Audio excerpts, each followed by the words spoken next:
નમસ્તે વિદ્યાર્થીની બહેનો, આપણે આગળના વિડીયોમાં જોયું કોમ્પ્યુટરની જાણકારી વિશે અને એમાં પહેલી પેઢીનું કોમ્પ્યુટર. હવે જોઈએ બીજી પેઢીના કોમ્પ્યુટર. ઈસવીસન 1955થી 1960. ઈસવીસન 1948માં વિલિયમ શોકલીએ ટ્રાન્ઝિસ્ટરની શોધ કરી. કોમ્પ્યુટરમાં વેક્યુમ ટ્યુબના બદલે ટ્રાન્ઝિસ્ટરનો ઉપયોગ થવા લાગ્યો. વેક્યુમ ટ્યુબ કરતાં ટ્રાન્ઝિસ્ટરનું કદ 200 ગણું નાનું હતું તેમજ વીજ વપરાશ પણ ઘણો ઓછો હતો. પહેલું ટ્રાન્ઝિસ્ટર કમ્પ્યુટર ઈસવીસન 1953માં રચાયું. પહેલી પેઢીના કમ્પ્યુટર કરતાં બીજી પેઢીના કમ્પ્યુટરની પ્રોસેસિંગની ઝડપ પણ ઘણી વધારે હતી.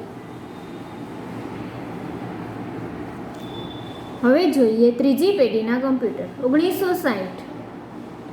ઈસવીસન 1958માં જેક કિલ્બીએ ચિપની શોધ કરી. ઇન્ટિગ્રેટેડ સર્કિટ આઈસી તરીકે ઓળખાતી એક ચિપ પર તેણે ઘણા બધા ટ્રાન્ઝિસ્ટર તથા ઇલેક્ટ્રોનિક ઘટકો બેસાડ્યા. આજે એક નાનકડી ચિપ ઉપર હજારો ટ્રાન્ઝિસ્ટર અને અન્ય ઇલેક્ટ્રોનિક ઘટકો બેસાડવામાં આવે છે. ત્રીજી પેઢીના કમ્પ્યુટર વધારે સસ્તા, કદમાં નાના અને ખૂબ ઝડપી પ્રોસેસિંગવાળા હતા. તમે અહીંયા જોઈ શકો છો આ નાની એવી ચિપ ઇન્ટિગ્રેટેડ સર્કિટ. હવે જોઈએ ચોથી પેઢીના કમ્પ્યુટર 1971થી હાલ અત્યાર સુધી. હાલના કમ્પ્યુટર ચોથી પેઢીના છે. VLSI very large scale integration ટેકનોલોજીના કારણે એક ટચુકડી માઇક્રોપ્રોસેસર ચિપ પર લાખોની સંખ્યામાં ઇલેક્ટ્રોનિક ઘટકો બેસાડી શકાય છે. ટેડ હોફ નામના વૈજ્ઞાનિકે ઈસવીસન 1969માં માઇક્રોપ્રોસેસર ચિપની શોધ કરી હતી. માઇક્રોપ્રોસેસર ચિપ કમ્પ્યુટરના સમગ્ર કાર્યનું નિયંત્રણ કરે છે.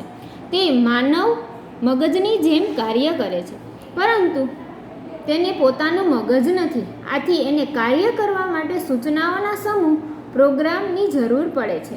હાલના પર્સનલ કમ્પ્યુટર પીસીમાં માઇક્રોપ્રોસેસર ચિપનો ઉપયોગ થાય છે. હવે જોઈએ પાંચમી પેઢીના કમ્પ્યુટર.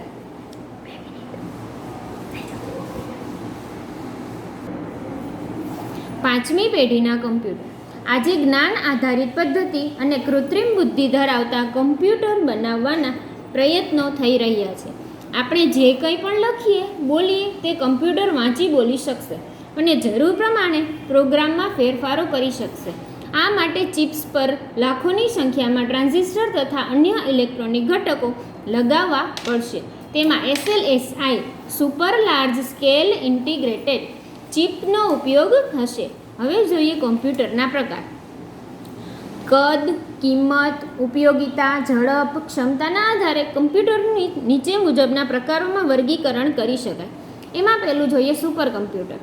સુપર કમ્પ્યુટર ઘણા મોટા કદના હોય છે, આથી તેમને રાક્ષસ પણ કહે છે. અત્યંત જટિલ કાર્યો જેમાં ખૂબ વધારે ઝડપ અને ચોકસાઈની જરૂર પડે તેવા કાર્યો કરવા માટે તેમનો ઉપયોગ થાય છે.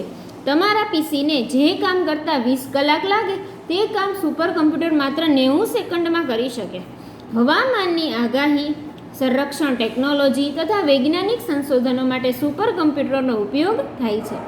સ્પેસ ટેકનોલોજીમાં રોકેટ તથા સેટેલાઇટ બનાવવામાં તથા તેમને અવકાશમાં છોડવા માટે તેમજ તેમની ગતિવિધિ નોંધવા માટે અને તેનું નિયંત્રણ કરવા માટે સુપર કમ્પ્યુટરનો ઉપયોગ થાય છે. પછી છે મેનફ્રેમ કમ્પ્યુટર. આ કમ્પ્યુટર સુપર કમ્પ્યુટર કરતાં નાના હોય છે, પરંતુ તેઓ ઘણા ઝડપી અને મોંઘા પણ હોય છે. તે એક સમયે 100 કરતાં વધારે લોકો અને એક મેનફ્રેમ કમ્પ્યુટરનો ઉપયોગ કરી શકે છે. મોટા મોટા ઉદ્યોગોમાં ઇલેક્ટ્રોનિક સામાન તથા અન્ય યંત્રો બનાવવા માટે મેનફ્રેમ કમ્પ્યુટરનો ઉપયોગ થાય છે. બેંક, એરલાઇન્સ અને રેલવે જેવી મોટી સંસ્થાઓમાં ડેટાના સંગ્રહ માટે તથા પૃથ્થકરણ માટે અથવા કમ્પ્યુટરના મોટા નેટવર્કની જાળવણી માટે મેનફ્રેમ કમ્પ્યુટરનો ઉપયોગ થાય છે. હવે જોઈએ મિની કમ્પ્યુટર. મેનફ્રેમ કમ્પ્યુટર કરતાં આ કમ્પ્યુટર ઘણા નાના અને સસ્તા છે. એક સમયે 10થી વધારે લોકો તેનો ઉપયોગ કરી શકે.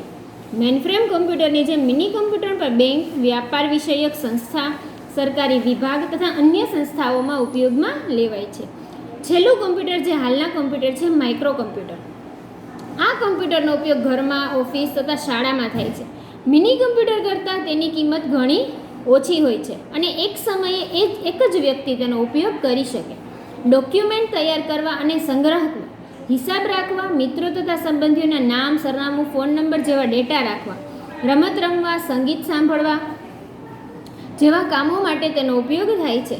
માઇક્રો કમ્પ્યુટરના 3 મુખ્ય પ્રકાર છે: ડેસ્કટોપ કમ્પ્યુટર, લેપટોપ અને હેન્ડહેલ્ડ કમ્પ્યુટર. આપણે આજે આ કમ્પ્યુટર વિશેની જાણકારી મેળવી. હવે આપણે પછીનો પાઠ આગળ જોઈશું. તમે આના પછીના વિડીયોમાં મળીશું. નમસ્તે.